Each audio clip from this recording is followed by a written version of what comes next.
Salut la team, donc aujourd'hui aucune vidéo update et j'espère que cette vidéo va vous plaire. Donc on va s'intéresser à un sujet qui n'est pas souvent abordé, les coachs du body. Donc ce sont eux qui dans l'ombre sculptent les champions que nous adorons voir sur scène. Mais ces coachs ne sont pas seulement des experts en musculation, leur rôle va bien au-delà des programmes d'entraînement et de nutrition. Ils sont mentors, stratèges et parfois même des figures inspirantes grâce à leur parcours de vie. Dans cette vidéo, je vais vous présenter les 5 coachs qui pour moi sont les plus influents du moment. Nous parlerons de leur vie avant le bodybuilding, de leur carrière, de leur méthode et bien sûr de leur philosophie, notamment sur des sujets sensibles comme la préparation physique, la santé et les protocoles qu'ils mettent en place pour accompagner leurs athlètes, même si cet aspect n'est que très peu évoqué car cela reste un sujet très sensible et j'ai déjà justement préparé une vidéo sur le sujet. Commençons avec Chris Aceto qui avant de devenir une figure incontournable dans le monde du body était un étudiant passionné de biologie et de nutrition, donc il a grandi dans le Massachusetts aux États-Unis dans une famille modeste. Très tôt, il a développé un intérêt pour la compréhension du fonctionnement du corps humain, ce qui l'a conduit à étudier la nutrition sportive à l'université. Avant de devenir un coach de renom, Chris Aceto a débuté une carrière de bodybuilder amateur en participant à des compétitions locales et régionales aux États-Unis et il a remporté le titre de Monsieur Américain universitaire, ce qui a marqué un tournant dans sa carrière. Après ses études à Springfield College, il a déménagé à Los Angeles où il a travaillé avec des bodybuilders professionnels tels que Liane, Rich Gaspari et Lila Brada lors du Pro Muscle Camp de 1987, mais il a également travaillé avec des athlètes de haut niveau, notamment Jay Cutler, Mike François et Paul Di Maio, les aidant à atteindre leur objectif professionnel. Ce qui le distingue, c'est sa capacité à adapter les plans alimentaires à chaque athlète en fonction de leur objectif et de leur métabolisme. Plutôt que de parler directement de protocoles spécifiques, Chris aborde la performance sous un angle global, donc alimentation, complément, récupération et seulement ensuite la gestion des autres aspects de la préparation physique. Son approche est simple, tout doit être méthodique et mesuré, sans jamais mettre la santé en péril, même si certains ont mis en cause Chris vis-à-vis de la triste disparition de Sean Roden, mais Chris n'était plus le préparateur officiel de Sean Roden au moment de sa mort en novembre 2021. Bien qu'ils aient collaboré pendant de nombreuses années, notamment lors de la victoire historique de Roden à Monsieur Olympia 2018, leur collaboration avait cessé quelque temps après cet événement. Sean Roden avait décidé de s'éloigner de Chris Aceto pour travailler avec d'autres préparateurs dans des projets ultérieurs. Cependant, ils sont restés en bons termes et Chris Aceto a exprimé un profond respect et une grande tristesse suite au décès de Roden, soulignant son admiration pour l'homme et l'athlète qu'il était. Actuellement, Chris Aceto est toujours un préparateur respecté et très actif, mais ne collabore plus trop avec des athlètes open hormis Andrew Jacked, mais Chris reste très actif avec des athlètes d'autres catégories, notamment classique physique. Passons maintenant à Annie Rambaud. Donc Annie a grandi dans une famille modeste en Californie. Enfant, il était passionné par les sports de force et a pratiqué la lutte et le football américain. Cette passion pour la performance physique l'a conduit à se plonger dans la science de l'entraînement et de la nutrition dès l'adolescence. Bien qu'il n'ait jamais été compétiteur de bodybuilding professionnel, il a passé des années à expérimenter différentes méthodes d'entraînement sur lui-même et ses amis. C'est ainsi qu'il a développé sa célèbre méthode, donc FT7. Cette technique est devenue référence dans le milieu car elle permet d'optimiser le développement musculaire grâce à des séries longues et intensives. Annie a coaché des athlètes comme Phil Heath, Jeremy Buendia et même des athlètes féminines dans la catégorie bikini et physique. Au cours de sa carrière, Annie Rambaud a remporté 25 titres de Monsieur Olympia, notamment grâce à Chris Bumstead, Derek Lunsford, Adi Chopin et comme dit juste avant, Jeremy Buendia et Phil Heath. En novembre 2024, Annie a annoncé tirer un trait sur sa carrière de préparateur pro afin de se consacrer davantage à sa famille et de partager ses 30 années d'expérience. Concernant les protocoles, Annie adopte une approche professionnelle et encadrée. Pour lui, la base d'une préparation réussie reste l'entraînement rigoureux, la nutrition ciblée et une récupération optimale. Tout le reste doit être utilisé comme un complément, jamais comme une solution miracle. Pour finir, avec Annie Rambaud, il a créé sa propre marque de compléments, donc Evogène Nutrition, et même après sa retraite, Annie prévoit de continuer à éduquer la prochaine génération d'athlètes et de coachs à travers des séminaires et des vidéos éducatives. Annie restera une figure emblématique du bodybuilding grâce à ses contributions significatives et à l'évolution du sport et à l'accompagnement des meilleurs athlètes mondiaux. Ensuite, parlons de Neil Hill, surnommé Yoda. Donc Neil a grandi au Pays de Galles, dans une région rurale où le sport était l'une des seules échappatoires. Donc avant de devenir coach, il a eu une carrière réussie en tant que compétiteur de bodybuilding dans les années 90.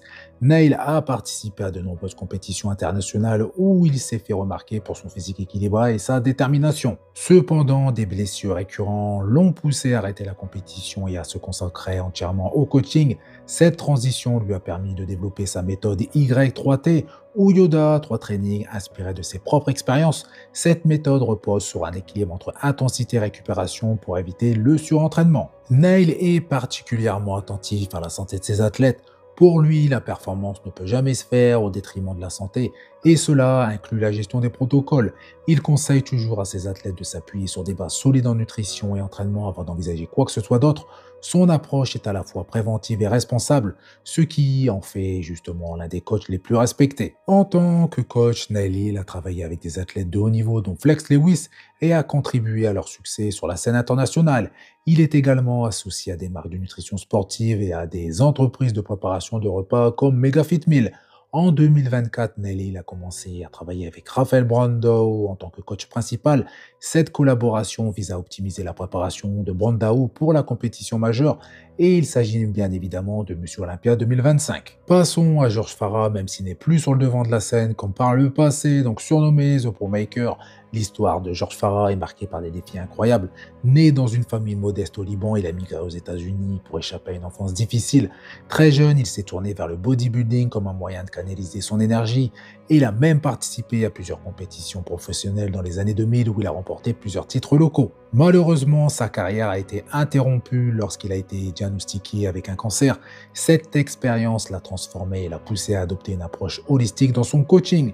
Aujourd'hui, Georges est connu pour intégrer non seulement l'entraînement et la nutrition, mais aussi le mental et le bien-être global dans sa pratique. Par le passé, Georges a préparé de nombreux athlètes tels que le Big Ramy, qui a remporté Monsieur Olympia en 2020 et 2021, devenant ainsi un des bodybuilders les plus célèbres de la scène internationale. Kay Green est un autre athlète légendaire avec lequel Georges a travaillé. Bien que Kay Green n'ait pas remporté le titre de Monsieur Olympia, il a été un concurrent de haut niveau, souvent considéré comme l'un des meilleurs bodybuilders de sa génération. Il y a également Nathan Dehacha, donc bodybuilder britannique, qui a gagné énormément de pro shows, mais qui malheureusement chaque année ne participe pas à Monsieur Olympia pour des problèmes de visa, qui sera, je l'espère, résolu pour cette saison 2025. Il a également préparé Adi Chopin avant qu'il devienne ce célèbre bodybuilder que tout le monde connaît de la scène internationale, remportant plusieurs titres de Monsieur Olympia. Phil Heath, donc bien qu'il ait eu plusieurs coachs tout au long de sa carrière, il a aussi travaillé avec Georges Farah avant de remporter ses titres de Monsieur Olympia. Ces athlètes représentent une partie des bodybuilders que Georges Farah a influencé au cours de sa carrière.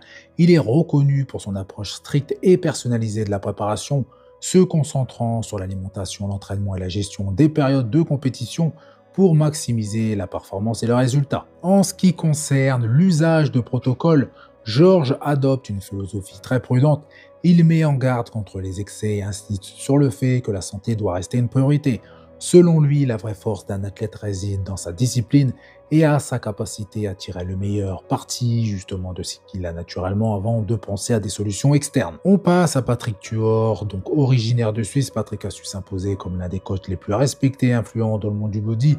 Pourtant, son parcours n'a rien de classique. Patrick a grandi dans une région où le body n'était pas particulièrement populaire, mais dès son adolescence, il s'est passionné pour la musculation et les transformations physiques. Très tôt, il s'est plongé dans l'étude de la nutrition et de la philosophie, ce qui lui a permis de développer une compréhension unique dans le corps humain. Avant de devenir un coach à part entière, Patrick a tenté sa chance en tant que compétiteur amateur, participant à des concours locaux en Suisse. Bien qu'il ait obtenu des résultats honorables, il a rapidement réalisé que sa vraie vocation était justement d'aider les autres à atteindre leur plein potentiel. Ce qui distingue Patrick des autres coachs, c'est son approche qu'il a baptisée SST. Cette méthode repose sur trois principes essentiels: une personnalisation extrême des programmes, une recherche d'équilibre entre performance et santé et l'éducation des athlètes pour qu'ils comprennent leur propre corps. Contrairement à ceux qui privilégient des méthodes rapides et parfois risquées, Patrick insiste sur une progression durable toujours centrée sur la santé de ses athlètes. Justement, en ce qui concerne les protocoles, Patrick préfère adopter une approche discrète et rigoureuse. Pour lui, tout commence par la base, donc une nutrition adaptée, un entraînement méthodique et une récupération optimisée. Ce n'est qu'une fois ces aspects parfaitement maîtrisés qu'il intègre avec beaucoup de précaution d'autres éléments à la préparation en s'assurant toujours que la santé reste une priorité absolue. Patrick est également très actif dans le domaine éducatif. Il anime régulièrement des séminaires pour partager son expertise avec la prochaine génération d'athlètes et de coachs.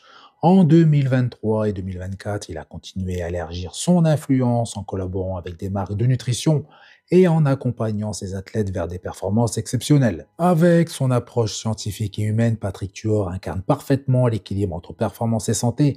C'est un coach qui inspire autant par ses résultats que par son éthique et il continue de redéfinir les standards dans le monde du bodybuilding. Et on finit avec Stéphane Kinzel, donc âgé de 43 ans, surnommé Boss Outlaw. Stéphane est l'un des rares coachs européens à s'être fait un nom dans le body international. Avant de devenir coach, il a eu une carrière inattendue dans l'industrie musicale où il a travaillé comme producteur, mais ensuite il a eu un accident de voiture qui a changé le cours de sa vie, mais malheureusement je n'ai pas plus d'informations sur le sujet. Et suite à ça, il a décidé de se consacrer à sa passion pour le bodybuilding. Stéphane est aujourd'hui connu pour son approche centrée sur l'humain et il considère ses athlètes comme des partenaires et met un point d'honneur à comprendre leurs besoins, leurs limites et leurs objectifs. Parmi ces athlètes, on trouve des stars comme William Bonac, Martin Sidwater et Wesley Withers qui ont justement brillé sur scène cette saison, mais ils sont loin d'être les seuls car Stéphane prépare énormément d'athlètes, notamment en open et en classique physique, et très récemment, il a ajouté à sa liste Blessing Awadibu et Sean Clarida, athlète 212. Concernant les protocoles de ces athlètes, Stéphane préfère rester discret, il met surtout l'accent sur la récupération, l'entraînement intelligent et la nutrition pour optimiser les performances de ses athlètes. Sa priorité reste la santé à long terme et il encourage toujours une utilisation raisonnée et encadrée si nécessaire en collaboration avec des professionnels de santé. Ces coachs ne sont pas seulement des experts, ils sont des exemples d'excellence. Chacun a une histoire unique et une méthode bien à lui. Ils ont tous un commun, une recherche constante de l'équilibre entre performance, santé et éthique. Alors, lequel de ces coachs vous inspire le plus? Donc faites-le moi savoir dans les commentaires. Si cette vidéo vous a plu, n'hésitez pas à faire péter les pouces bleus, ça fait plaisir. N'hésitez pas à la partager un maximum. Et n'oubliez pas non plus de vous abonner pour ne pas rater mes prochaines vidéos. Et je vous dis à bientôt. Salut!